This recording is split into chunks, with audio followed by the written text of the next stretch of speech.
शिव महापुराण की कथा कहती है, महाराज पूर्णिमा का जो चंद्र है वो विशाल का है और उस चंद्र की पूर्णता में हमारी अभिलाषाएं भी पूर्ण हो।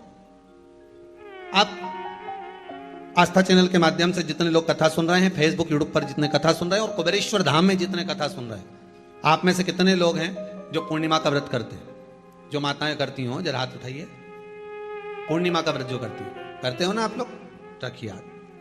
अब पूर्णिमा के व्रत में आपने कई बार किताब पढ़ी होगी पूर्णिमा की, या आपने व्रत किया होगा, या पूर्णिमा का व्रत आप धारण करे होगे, तो उसमें पूजन कौन से भगवान की होती है?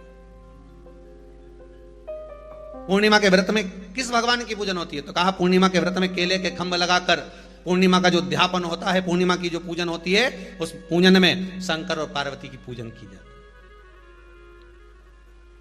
शिव और नारायण की पूजन करी जाती है, शंकर और पार्वती का स्मरण किया जाता है। किसकी पूजन होती है? शिव पार्वती।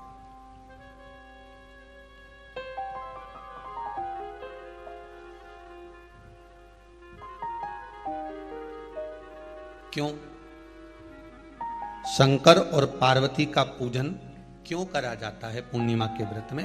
क्योंकि शिव और माता पार्वती ही केवल एक ऐसे हैं जिन्होंने अपूर्ण लक्ष्मी को भी पूर्ण बना दिया था। किसको पूर्ण बनाया है? लक्ष्मी।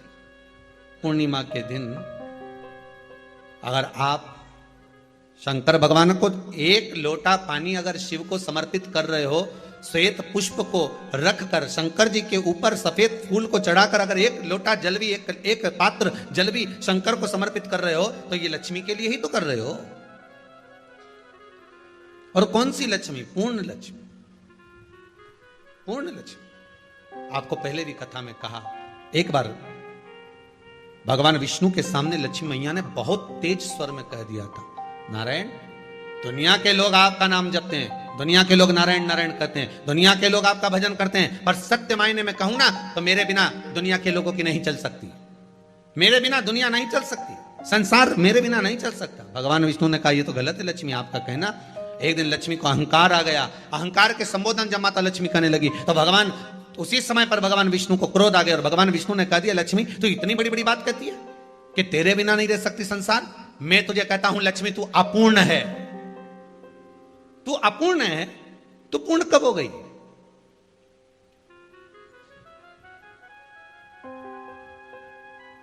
तेरी पूर्णता कहां हो गई? लक्ष्मी की आंख से आंसू बहने लगे। आज आपने मुझे अपूर्ण कहा है। आपको मालूम है आप मुझे अपूर्ण कह रहे हो? आपको यह ज्ञात हो रहा है आप मुझे अपूर्ण कह रहे हो? भगवान कहते हैं, हाँ लक्ष्मी, मैंने तुझे अपूर्ण कहा है। अपूर्णता का मतलब आप जानते हो ना? भगवान कहते हैं, लक्ष्मी मैं सब जानता हूं। लक्ष्मी रोती हुई माता सरस्वती के पास पहुंच गई। सरस्वती ने पूछा, क्या बात है लक्ष्मी, क्यों रो रही हो? लक्ष्मी जी ने कहा, क्या बताऊं सखी, मेरे पति ने आज मुझे अपूर्ण कह दिया है। तो क्यों रो रही है तू? अपूर्ण अगर कह दिया, पति ने ही तो कहा है ना, तो क्यों रोना? चल मेरे साथ में। और सरस्वती मैया माता लक्ष्मी को लेकर सीधे पहुंच गई माता पार्वती के यहां। माता पार्वती के यहां जब पहुंची है, माता पार्वती ने लक्ष्मी जी को देखा और सरस्वती को देखा तो पूछा कि बात क्या है, क्या हो गया ऐसा, क्या हुआ, क्या है ऐसा जो तुम दोनों आज मेरे पास में आई? क्या हुआ? पार्वती जी कुछ बोलती, शिव जी का ध्यान माता सरस्वती की ओर और लक्ष्मी की ओर गया और भगवान शंकर जान गए कि आज भगवान नारायण ने लक्ष्मी जी को अपूर्ण कहा है। अब देखें माता पार्वती क्या कर सकती है, इसको पूर्ण बनाने के लिए करेगी क्या? क्या हुआ? माता सरस्वती जी बोली, लक्ष्मी को अपूर्ण कर दिया। अपूर्ण कर दिया? हाँ, तो क्या सोचना उसके लिए, इसको मैं अभी पूर्ण बना देती हूं। माता जगतजननी पार्वती ने गोदी में विराजमान गणेश जी को उठाया और उठाकर लक्ष्मी जी की गोद में दे दिया। ले लक्ष्मी, आज से तू पूर्ण हो गई। लक्ष्मी, आज से तू पूर्ण है।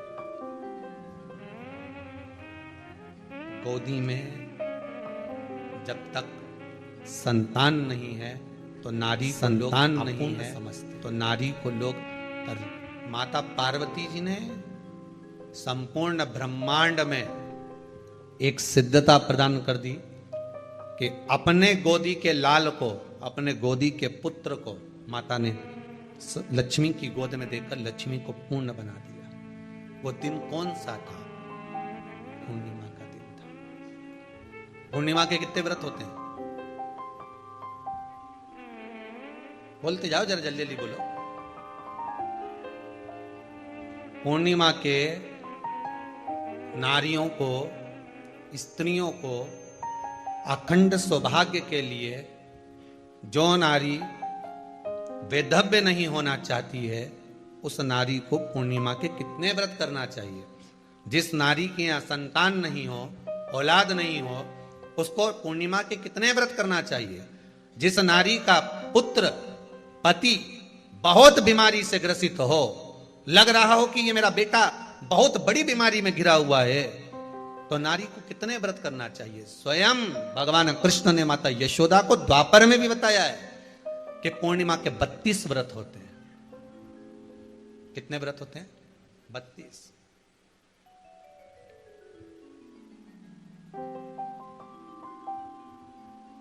स्वयं भगवान कृष्ण यशोदा रानी को, माता यशोदा जी को भी बता रहे हैं 32 व्रत। अब आपको किसी ने बता दिया होगा कि 8 कर लो, 7 कर लो, 6 कर लो, 12 कर लो, इसलिए आपने बोला कि 12 कर लीजिए, 32 कर लीजिए। अरे यहां तो द्वापर की कथा भी कहती है। यशोदा जी ने एक बार भगवान कृष्ण को रोक कर कह दिया, ए कन्हैया रुको। कन्हैया बोले, बोलो मां क्या बात है? कन्हैया जरा रुकिए, इधर आओ जरा। भगवान कृष्ण आए। हाँ मां बोलिए।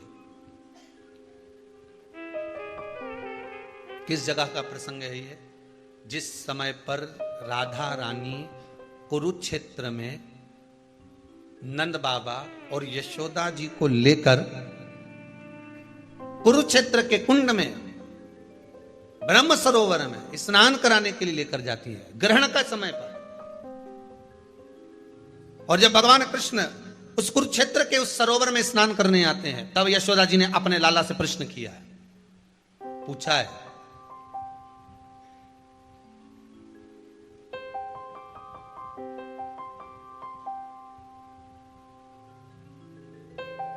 कि नारी वैधव्य होकर ना मरे।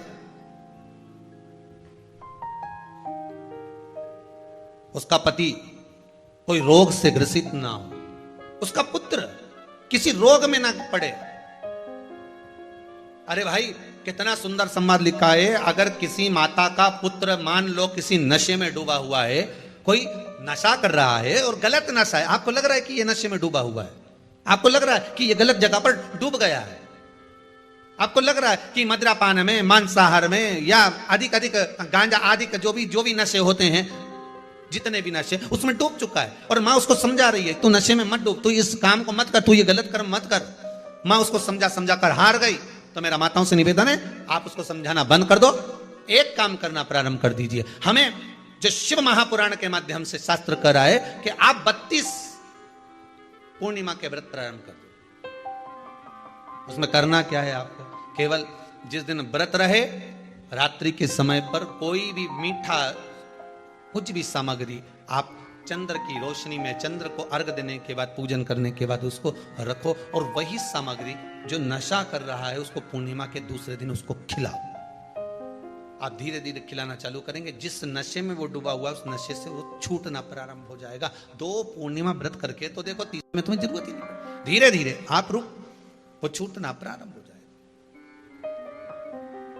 स्वयं भगवान कह रहे हैं, यशोदा मैया ने कन्हैया को रोक लिया कुरुक्षेत्र के उस मैदान में,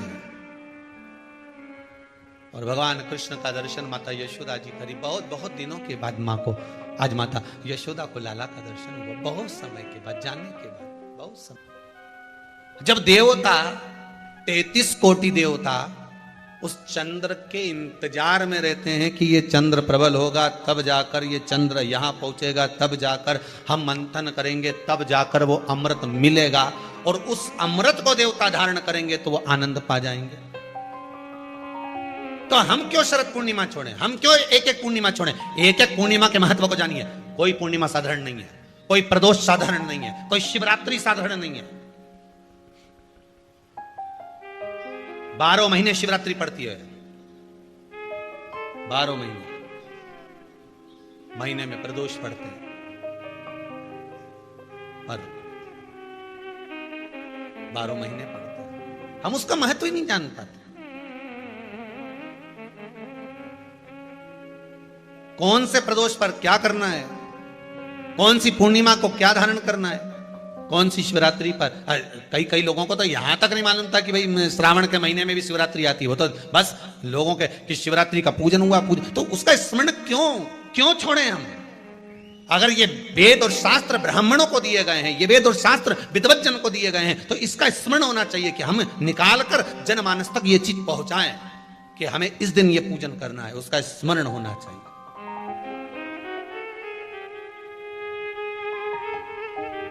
और वो सुख देने वाला। भगवान कृष्ण से यशोदा जी ने पूछा तो भगवान कृष्ण ने कहा, मां, पूर्णिमा का व्रत अगर नारी 32 पूर्णिमा धारण कर लेती है तो वो नारी वेदव्य होकर नहीं जाती। पर आप लोग व्रत जो करते हो ना, जो भी व्रत आप लोग उठाते हो, सोमवार का व्रत जैसे किसी माता जी ने उठा लिया और वो उठाने के बाद, हम तो शादी नहीं हुई थी ना जब भी सोमवार व्रत करते थे, अब शादी हो गई अभी भी हम सोमवार का व्रत कर रहे हैं, करे जा रहे हैं, और उसका कोई उद्यापन नहीं करा, कोई संकल्प नहीं लिया गया कि मैं 5 करूंगी कि 16 करूंगी कि 25 करूंगी कि 31 करूंगी कि 21 करूंगी। इसलिए पूर्णिमा व्रत का विधान में कहा गया कि 32 पूर्णिमा का पहला संकल्प होना चाहिए। उसके बाद आपकी 32 पूरी हो जाए, फिर आप दूसरे और व्रत कर लो, फिर 32 कर लो, फिर 32 कर लो, पर उसमें पूर्णता का भाव। अभी तक किसी के सोमवार और गुरुवार और शुक्रवार के व्रत ही पूर्ण नहीं हुआ, अभी तक चल रहा है, अभी तक चल रहा है। हम तो सोमवार का व्रत करते हैं, हम तो शनिवार करते हैं, अब शनिवार करते करते 4 साल हो गए, 6 साल हो गए, 5 साल हो गए। भगवान को तो थोड़ा बहुत खिला पिला के उनको एक बार तो विश्राम दे। ये जितनी पूर्णिमा के व्रत हैं, जितने 12 महीने जो पूर्णिमा पड़ती है, पूनम पड़ती है, ये भले दुनिया के लोग कहते हैं कि ये भगवान राधा और कृष्ण से संबंध रखते हैं, सीता राम जी से संबंध रखते हैं, राम और कृष्ण से संबंध रखते हैं, पर इनका यदि सही संबंध समझा जाए, इनके सही संबंध का यदि स्मरण करा जाए, इनके सही संबंधों का यदि वर्णन किया जाए, तो शिव और चंद्रमा के जो मिलन का केंद्र बिंदु है वही पूर्णिमा है। केवल एक पूर्णिमा वहीं तक नहीं रही कि भगवान कृष्ण और राधा जी ने रास किया, भगवान कृष्ण और राधा जी रास कर रहे हैं, केवल पूर्णिमा वहीं तक सीमित नहीं रही, केवल वहीं तक उसकी सीमितता नहीं है। एक बात ध्यान रखिएगा, यदि काया का रोग हो गया, मान लो शरीर कहीं से सफेद पड़ रहा है, कहीं से काला पड़ रहा है, शरीर में से खाल की फुकड़ी निकलना प्रारंभ हो गई हो, शरीर में काले काले चट्टे पड़ना चालू हो गए हों, या कोई विशेष रोग हो गया, कोई विशेष शरीर में रोग है, बीमारी है, काया बेकार हो रही है, तो सीधी सीधी बात शिव महापुराण की कथा कहती है, सुंदर आनंद में श्रवण कर कर आप अपने जीवन को, ये पूर्णिमा शिव महापुराण की कथा कर, पूर्णिमा आ रही है, कुछ नहीं करना, पीपल का एक पत्ता, उस पत्ते पर थोड़ा सा चावल, थोड़ा सा चावल, पूर्णिमा की रात्रि को अपने हाथ में लेकर, अपने नयनों से लगाकर, शरीर पर से स्वयं उतारकर उसको दरवाजे के पास रख दीजिए। पूर्णिमा की रात्रि को पूर्ण होने पर उस चावल को दूसरे दिन सूंघ कर बहते हुए पानी में डाल दीजिए। महाराज कितने भी रोग से ग्रसित हो गए, पीपल का एक पत्ता 52,000 ब्राह्मण की साक्षी कराता है। महाराज बहुत ध्यान देना, पीपल के वृक्ष में स्वयं नारायण का, मेरे कृष्ण का वास है। स्वयं भगवान गीता के अंतर्गत कहते हैं कि मैं पीपल का वृक्ष हूं, नारायण उसी में। 52,000 ब्राह्मणों का वासा एक पीपल के पत्ते में होता है। और आपको पहले भी कथा में कहा, गाय, ब्राह्मण, बहन, बेटी, ये सब काल का हरण करने वाले, काल को हरने वाले हो, रोग को मिटाइए। शिव का स्मरण करो। पूर्णिमा के दिन चावल का एक आखा दाना जानते हो, पूरा, खंडित चावल नहीं, कितना चावल, एक दाना चावल का शंकर भगवान के शिवलिंग पर समर्पित करिए। एक बेलपत्र जिसका डंडी का मुख अपनी ओर हो, जहां से चावल चढ़ाया है, उस चावल के ऊपर अपनी कामना कर कर रख दीजिए और चंद्रमौली भगवान का स्मरण करिए। कौन से भगवान? शंकर भगवान का सर्वश्रेष्ठ सुंदर नाम है चंद्रमौली। चंद्रमौली भगवान का स्मरण करिए, अपनी कामना कर कर बेलपत्र समर्पित कर कर शिव जी पर एक लोटा पानी, एक जल पात्र समर्पित करो, कलश से जल चढ़ा दीजिए, नैनों में वो जल लगाकर अपनी कामना कर कर वापिस घर को आइए। अगली निमा आएगी, जो कामना करी है मेरा चंद्रमौली भोलेनाथ उसे पूर्ण कर ही देगा। शिव उपासना के लिए जितनी 12 महीने में पूर्णिमा पड़ती है, एक एक पूर्णिमा का व्याख्यान वर्णन करेंगे। आज तो कथा का महत्तम दिवस है, पहला दिवस है, तो हम उसको महत्व समझें कि पूर्णिमा का महत्व क्या है, हम उसका महत्व समझें कि शंकर और चंद्र का रिश्ता क्या है, संबंध क्या है।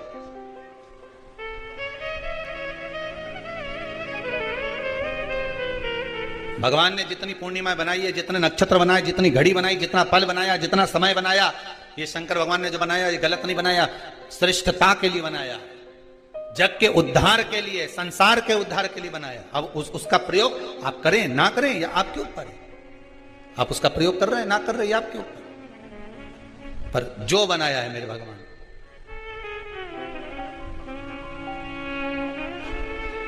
शिव देने